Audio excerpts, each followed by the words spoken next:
Assalamualaikum warahmatullahi wabarakatuh. Perkenalkan, nama saya Tia Febriati dari kelas 12 TKJA, SMK Nurul Huda Pemulihan.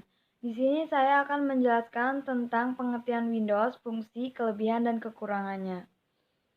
Sahabat tentu sudah tak asing lagi dengan yang namanya Windows. Di Indonesia khususnya rata-rata sebagian besar pengguna laptop biasanya memakai sistem operasi Windows. Nah, di bawah ini kita akan sedikit membahas tentang apa itu Windows. Pengertian dan definisi Windows. Windows atau disebut juga dengan Microsoft Windows adalah sebuah OS, sistem operasi yang dikembangkan oleh perusahaan Microsoft dengan menggunakan antarmuka pengguna grafis.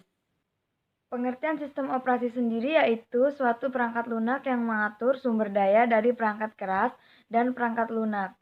Sistem operasi juga sebagai perangkat lunak yang digunakan agar komputer bisa dioperasikan. Tanpa sistem operasi, pengguna tidak dapat menjalankan program aplikasi pada komputer. Sistem operasi Windows juga mempunyai fungsi antara lain menghubungkan antara aplikasi dan perangkat keras sehingga dapat terintegrasi bekerja secara konsisten dan stabil. Yang kedua, mengendalikan dan mengelola sumber daya yang sedang dijalankan, termasuk perangkat lunak dan perangkat keras pada komputer. Yang ketiga, mengelola proses yang terdiri dari persiapan, penjadwalan, serta pemantauan program yang sedang dijalankan. Dan yang keempat, mengelola data input dan output, serta mengendalikannya.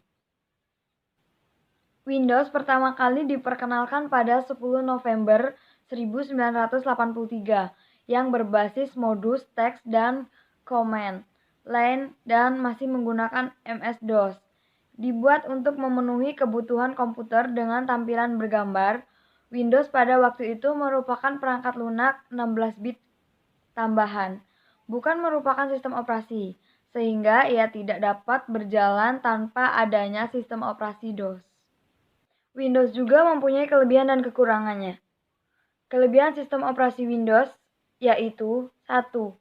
Lebih bersahabat atau user-friendly jika dibandingkan dengan sistem operasi lain. Yang kedua, instalasi software atau perangkat lunak tambahan lebih mudah. Yang ketiga, karena basis penggunanya yang banyak, saat ini banyak software semisal games yang berbasis atau support dengan Windows dan tidak bisa dijalankan jika menggunakan OS yang lain. Yang keempat, dukungan driver yang lebih banyak. Yang kelima, sistemnya sudah di-share agar bisa dikembangkan, maka semakin mudah siapa saja membuat software untuk dijalankan di Microsoft Windows. Yang keenam, perkembangan paling cepat jika dibandingkan dengan OS.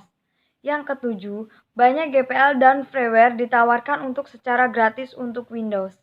Yang kedelapan, kalau ada masalah, mudah menyelesaikannya, sebab hampir semua orang bisa dan mencari ahlinya juga tidak sulit di sekitar kita. Kekurangan sistem operasi Windows. Yang pertama, harga lisensi untuk membeli sistem operasi Windows cukup mahal jika dibandingkan dengan OS lain. Yang kedua, banyaknya virus yang sering menyerang Windows. Yang ketiga, sistem keamanan yang masih kurang. Yang keempat, sistem yang kurang stabil dan ada kala terjadi bug jika tidak sering melakukan update. Yang kelima, versinya bermacam-macam, sehingga jika ingin menggunakan OS Windows yang lebih powerful harus bayar lebih mahal. Dan yang keenam, karena perkembangan yang cepat, otomatis juga menambah beban bagi hardware yang sudah ketinggalan. Sehingga pengguna juga harus mengupdate hardware jika ingin mengupdate Windows ke versi terbaru. Terima kasih, itu semua adalah penjelasan sistem operasi Windows, kelebihan, kekurangan, fungsi, dan pengertiannya. Semoga bermanfaat. Wassalamualaikum warahmatullahi wabarakatuh.